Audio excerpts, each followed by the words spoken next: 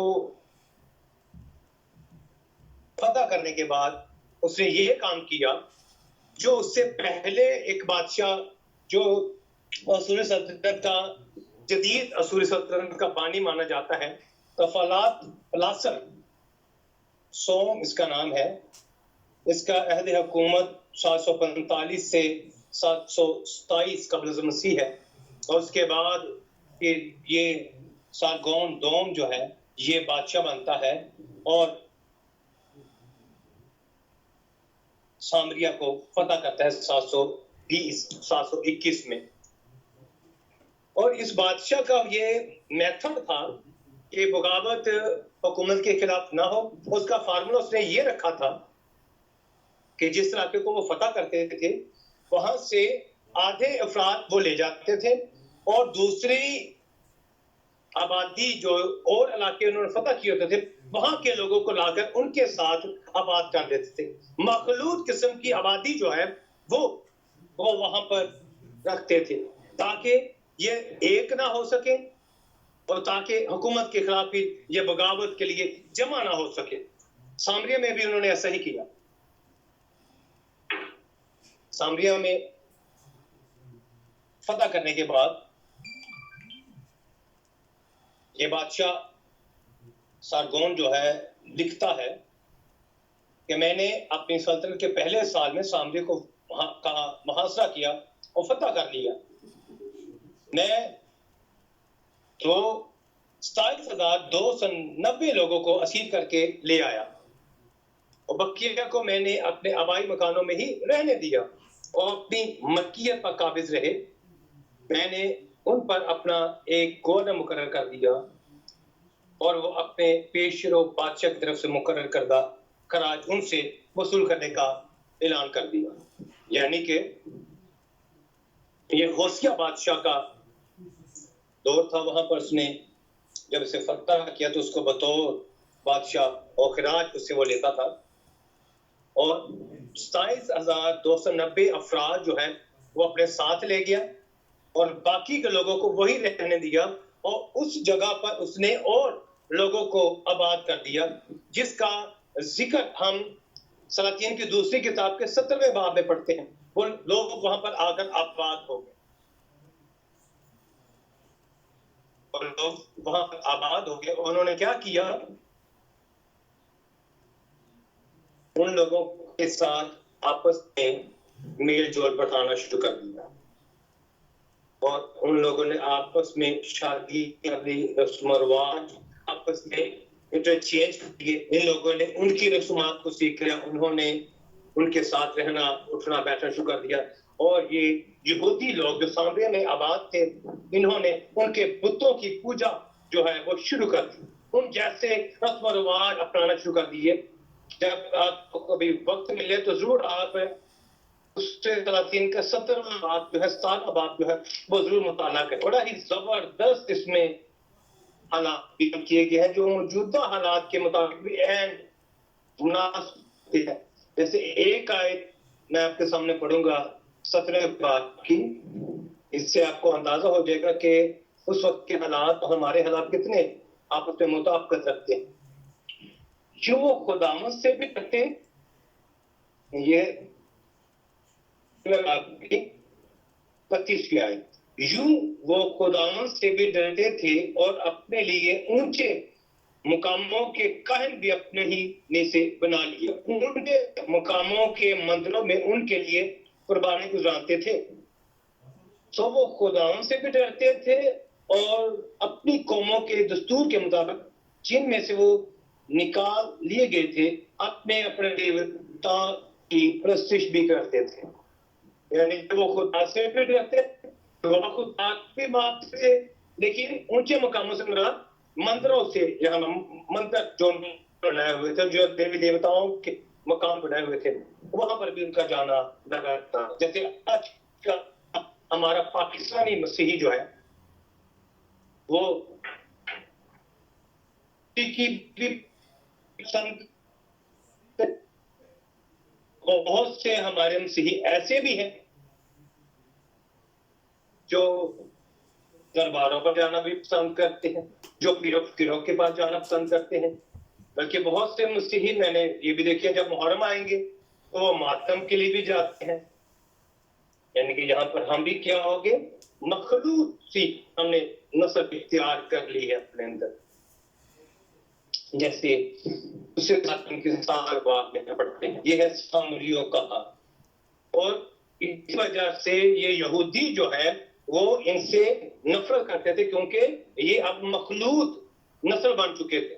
اور ایک اور بڑی خاص وجہ جن سے یہودی لوگ ان سے نفرت کرتے تھے وہ 536 یا 34 میں جب اسیر واپس آنا شروع ہوئے، 70 سال اسیری کے بعد، بلکہ اسیری کے بعد جب یہ واپس آئے تو یہودیوں نے ہیکل کا کام جو ہے وہ اثر شروع کیا، دوبارہ کام ہیکل کی تعمیر کا کیونکہ نبوکدنیزر بادشاہ نے ان کو کیا کر دیا تھا، تباہ برباد کر دیا تھا، اور اپنا ضروب بھی لے گیا، برتن بھی لے گیا، اور اس کی دیواروں کو بھی، یشون کی دیواروں کو بھی اس نے برباد کیا. جب عزرا کاہن اور نہمیہ کے دور میں یہ کم سب شروع ہوئی، یہ لوگ بھی ان کے پاس ہے کہ ہم بھی یہودی ہیں، ہمارا بھی تعلق کسی خدا سے ہے، ہم بھی اس ہیکل میں نماز پڑھنا چاہتے ہیں، ہمیں بھی آپ کے ساتھ کام میں شامل کیا جائے. لیکن عزرا کاہن نے اور اس وقت کے سرداروں نے، نہمیہ نے ان کو اپنے ساتھ شامل کرنے سے انکار کر دیا. اور اس بغاوت کی وجہ سے کیا ہوا، یہ سامری لوگوں نے اپنے آپ کو پھر الگ کر دیا. نہ صرف ایسا الگ کیا بلکہ انہوں نے اپنی توریت بھی الگ کر لی، اپنی کتاب بھی، مقدس کتاب بھی انہوں نے الگ کر لی. اور پہاڑ کے اوپر جس کا ذکر ہم یسوع مسیح اور مریم کی گفتگو کے دوران پڑھتے ہیں، گیریزن پہاڑ کے اوپر، جہاں پر ان کا یہ تصور تھا کہ باپ ابراہیم نے جو قربانی دی ہے وہ اسی پہاڑ پر دی ہے، اور یعقوب نے جو خدا کے ساتھ جو کشتی کی تھی، جو برکت لی تھی، وہ اسی پہاڑ کے اوپر لی تھی. اس لیے اس پہاڑ کو مقدس گردانتے ہوئے وہاں پر اپنی قربانی چڑھانا شروع. عزرا نہمیہ میں ایک شخص جو ہے، منسی جو ہے، منشی جو ہے، یہ ان کا کاہن تھا، کاہن ہو گیا کرایا.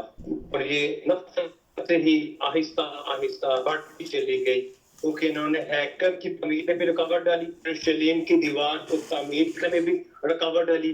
ایون کہ بادشاہ جو ایران میں بیٹھا ہوا تھا، فارس میں جو بادشاہ تھا اس وقت کا، اس کو خط لکھ کر کام بھی رکوانے کی کوشش کی.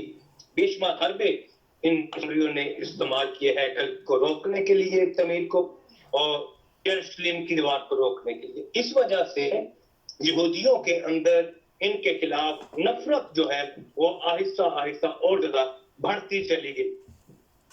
اس کا اظہار ہم جہاں پر دیکھتے ہیں کہ جب مقدس یعقوب اور مقدس یوحنا کو یہ پتا چلا کہ انہوں نے ہمیں اس گاؤں میں داخل ہونے نہیں دیا، تو وہ جن کے لیے یسوع مسیح نے بھی کہا کہ یہ گرج کے بیٹے ہیں، تو وہ اپنا کردار ادا کرتے ہوئے نظر آتے ہیں. وہ کہتے ہیں کہ خداوند جیسے ایلیا نے آگ برسائی تھی، ہمیں بھی اجازت دے کہ ہم بھی دعا کریں اور آسمان سے آگ نازل ہو، کیونکہ انہوں نے اس سے پہلے ان دونوں نے کیا دیکھا تھا؟ ایلیا کو اور مقدس موسیٰ کو یسوع مسیح کے ساتھ تبدیلی سورج کے وقت دیکھا تھا. ان کا خیال تھا کہ اب ہم بھی کام کر سکتے ہیں کہ ایلیا جو خدا کی حضوری میں ہے، ہم بھی جیسے اس نے آگ مانگی اور آسمان سے آگ نازل ہوئی، ہم بھی ان آگ ختم کر دیں. وجہ کیا ہے آگ حاصل کرنے کی؟ کیونکہ ان کے اندر نفرت موجود ہے سامریوں کے لیے. بے شک یہ مسیح یسوع کے ساتھ جو واقعہ ہے، آلموسٹ یہ یسوع مسیح کے ساتھ رہتے ہوئے نے 3 سال ہو چکے ہوں گے. اب لکھا ہے کہ جب وہ دن نزدیک آئے کہ وہ اوپر اٹھایا جائے، یعنی کہ پھر یسوع مسیح کے آسمان پر اٹھائے جانے کے نزدیک کے یہ ایام ہیں.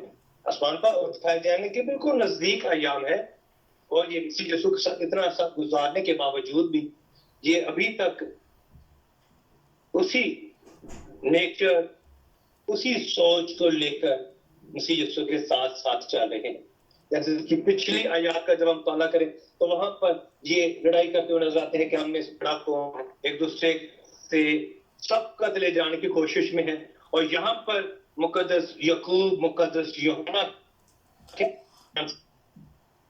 رہے ہیں سامری لوگوں، لیکن خدا ان کے لیے کیا منصوبہ رکھتا ہے؟ یسوع نے کہا کیونکہ ابن آدم لوگوں کی جان برباد کرنے نہیں بلکہ بچانے آیا ہے. اور آگے سے رکھ کر ہم آتے ہیں کہ خدا نے اپنے بندہ فلپس کو بھیجا اور یہ سامری لوگوں نے مسیح یسوع کو قبول کیا اور یہ دائرہ مسیحیت میں آ گئے. انہوں نے مسیح کو قبول کر لیا. یہاں پر مقدس جو اور کا اظہار کرتے ہیں جو سامریوں کے ساتھ وہ رکھتے ہیں. اور یہ بھی ہے سمجھتے ہیں کہ ہم آپ نسل کے ہیں، ہماری نسل جو ہے وہ آپ کی برکات ملتی ہے، اور ہم پیور نسل کے. کلیسیائی طور پر بھی اگر دیکھا جائے تو ہم جو آج اپنے لیے مقدس پطرس کا یہ جملہ بڑا استعمال کرنا پسند کرتے ہیں کہ ہم شہری کہنوں کا فرقہ. ایک چرچ دوسرے چرچ کو سمجھتا ہے کہ یہ اس آیت کے مطابق زندگی نہیں گزارتے، لہذا یہ اس گروپ میں اس آیت میں فٹ نہیں ہوتے، یہ شاہی کہنوں کا فرقہ نہیں ہے، یہ چنے ہوئے لوگ نہیں ہیں. ہم نے اپنی مدد آپ کے تحت بہت سی کلیسیاؤں کو اپنی مرضی سے دائرہ مسیحیت سے نکال دیا. بہت سے لوگوں کو ہم سمجھتے ہیں کہ یہ مسیحیت سے ان کا کوئی تعلق نہیں ہے. ہم لوگوں کو اپنی مرضی سے شامل کرنا اور اپنی مرضی سے نکالنا پسند کرتے ہیں. جیسے مقدس یعقوب اور مقدس یوحنا یہاں پر سامریوں کو تباہ کرنے کے لیے، نیست و نابود کرنے کے لیے، بھسم کرنے کے لیے تیار ہے. ہم بھی بہت سے لوگوں کو بھسم کرنے کے لیے ہر وقت تیار رہتے ہیں. تو یہ ساری دنیا تباہ و برباد ہو جائے، یہ مر جائے، ہم اکیلے ہی کیا کریں؟ آسمان کو اٹھائے جائیں. تو میں ہی اکیلا آسمان پر اٹھایا جاؤں گا، باقی دوسرا کوئی بھی آسمان پر اٹھایا نہیں جائے گا. ہمارا گروپ جو ہے، ہمارے رسومات جو ہے یہ سب سے بہتر ہے. ہم نے یہ بات مانی ہے, ہم نے وقت میں لیے ہیں, ہم نے فلاں کام کیا, ہم نے یہ کام کیا ہے, ہم ہی نجات کے ٹھیکیدار ہیں اور کوئی شخص نجات نہیں پا سکتا. ہم دوسرے گروپس کی کیا کرتے ہیں, بے شمار کمیوں کو اجاگر کرنے کی کوشش میں لگے ہیں. اپنی زندگی کو ہم نہیں دیکھتے, ہم دوسروں کو دیکھنے کی کوشش کرتے ہیں کہ دوسرا جو ہے وہ کم تر ہے, ہم اعلیٰ ظرف لوگ ہیں. جیسے وہ شخص جو دعا کر رہا تھا اور اس کے ساتھ ایک مسئول لینے والا بیٹھا ہوا تھا, اور وہ جو بڑا پارسا شخص تھا, روزے رکھتا ہوں, میں یقیاں دیتا ہوں, میں یہ کرتا ہوں, وہ خدا کو اپنی نیکیاں گنوانا شروع کر دیتا ہے. مسئول لینے والا گناہگار شخص بیٹھا ہے, وہ خدا کی حضور میں اپنے آپ کو انڈیلتا ہے کہ میں گناہگار, میں تو صلاحیت نہیں کہ اپنی آنکھیں آسمان کی طرف اٹھا سکوں. ایسے ہی ہم بھی بے شمار جگہوں پر فزیکلی خوبصورتی کو کرنا زیادہ پسند کرتے ہیں. فزیکل خوبصورتی سے مراد میری یہ ہے کہ ہم نے جسمانی طور پر یہ 2-3 کام جو ہے یہ ہم نے چھوڑ دیے ہیں. ہم سگریٹ نہیں پیتے, ہم شراب نہیں پیتے, ہم یہ نہیں کرتے, ہم یہ نہیں کرتے. جو فزیکل نظر آنے والی چیزیں ہیں, بظاہر نظر آنے والی چیزیں, ہم وہ لوگوں کو گنوا کر اپنے آپ کو اسپرچل ثابت کرنے کی کوشش میں لگے ہوئے. لیکن ان کی مانند ہم لوگوں کے لیے آگ مانگنے کے لیے ہر وقت تیار رہتے ہیں, سامریوں کے لیے آگ مانگنے کے لیے تیار, جو ہمارے ارد گرد کی ہمارے بہن اور بھائی ہیں, ہم ان کے لیے بھی آگ مانگنے کے لیے تیار رہتے ہیں. ایسے ہم شخصی طور پر بھی, نہ صرف اجتماعی طور پر بلکہ شخصی طور پر بھی ہماری کنڈیشن یہ ہوتی ہے کہ ہم دوسروں کو کیا کریں, نیچا دکھا سکیں. ہمیں جو یسوع مسیح نے کہا ہے کہ تم کیسی روکے ہو تم نہیں جانتے. ہاں, حقیقت میں ہم آج تک اپنے اس روح سے جو یسوع مسیح نے ہمیں سونپی ہوئی ہے, ہم اس سے ناواقف ہیں. ہمیں معافی کی روح عطا کی گئی ہے, معاف کرنے کی روح ہمیں عطا کی گئی ہے, محبت کی روح عطا کی گئی ہے. ایک دوسرے کے ساتھ محبت کریں, ایک دوسرے کے ساتھ ایمانداری اور وفاداری کے ساتھ چلنے کی کوشش کریں. لیکن ہم کوشش میں ہیں کہ جہاں پر ہمیں موقع ملتا ہے ہم دوسری ہستی کو اپنے سامنے جو کھڑی ہے اس کو ہم پسند کریں.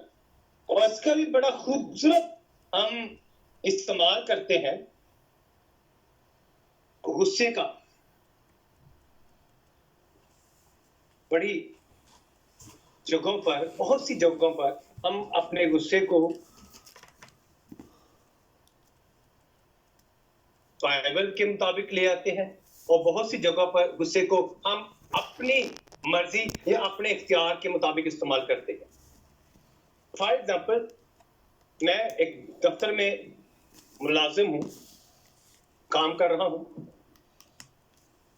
تو میرا باس میرے اوپر جب بولے گا کہ تم نے یہ کام وقت پر نہیں کیا, تم وقت پر آفس نہیں آ رہے, تو میں وہاں پر خاموش رہوں گا, وہاں پر میں کچھ بھی نہیں کہوں گا. لیکن جیسے ہی میں اپنے متحد کے ساتھ بات کروں گا تو میں وہ سارا غصہ اس کے اوپر نکال دوں گا, وہاں پر میں برداشت کروں گا.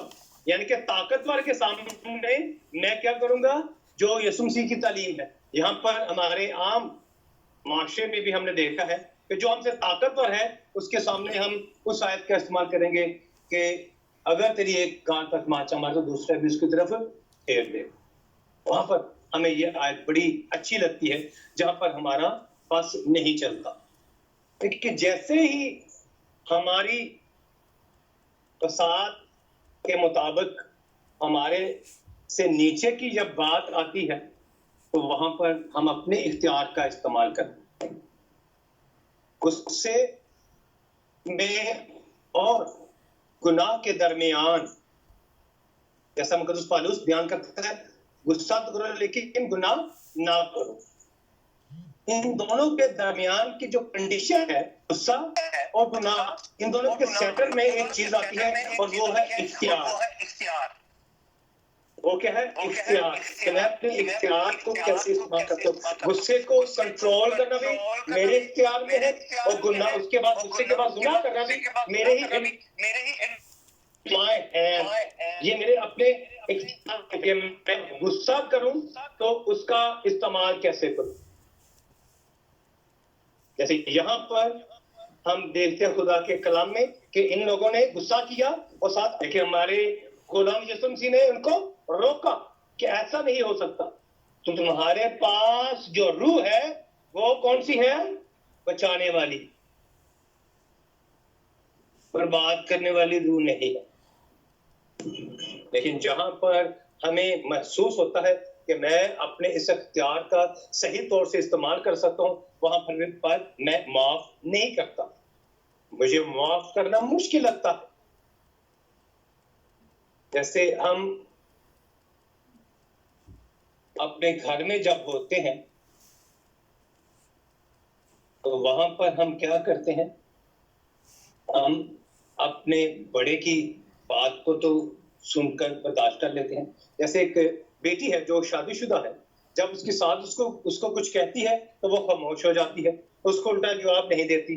لیکن جیسے ہی اس کے بچے اس کے سامنے آتے ہیں، اگر کوئی وہ بات کرے تو وہ اپنے بچوں کو تھپڑ 2-3 لگا دیتی ہے. اوکے، اس کے اوپر اس کا اختیار نہیں ہے. اب بچوں کے اوپر کیا اس کا اختیار ہے؟ ان کو وہ مار سکتی ہے. ایسے ہی ہم عام زندگی میں بھی جہاں پر ہمیں اپنے اختیار کا استعمال آسان لگتا ہے، وہاں پر ہم اپنے اختیار کا استعمال کرتے ہوئے فوراً آسمان سے آگ منگوا لیتے ہیں، کیونکہ یہ ہمارے اختیار میں ہے. یہ ہمارے اختیار میں ہے. لیکن جیسے ہی ہمارا اختیار کمزور کہیں پر محسوس ہمیں ہوتا ہے، وہاں پر ہم کیا کرتے ہیں؟ ہم معافی کا درس دینا شروع کر دیتے. لیکن یسوع مسیح نے کہا کہ تم کو کیسی روح ہو،